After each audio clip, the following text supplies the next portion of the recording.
আজকে বানাবো ডিম তড়কা রেসিপি। ঘি দিয়ে দেব ঘি দিয়ে কড়াইটা ভালো করে নেড়ে প্রেসারে সিদ্ধ করে নেব। সিদ্ধ হয়ে গেছে, নামিয়ে নেব।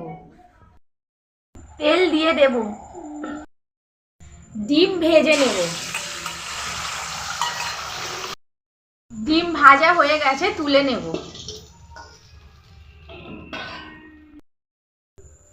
তেল দেব,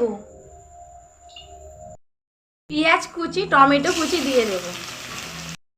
আদা রসুন বাটা দিয়ে মশলাটা ভালো করে কষে নেব। লঙ্কা হলুদ জিরে ধনে তড়কা মশলা দিয়ে দেব। জল দিয়ে দেব, ডিম দিয়ে দেব। ভালো করে কষিয়ে নেব। মুখ কড়াইটা দিয়ে দেব।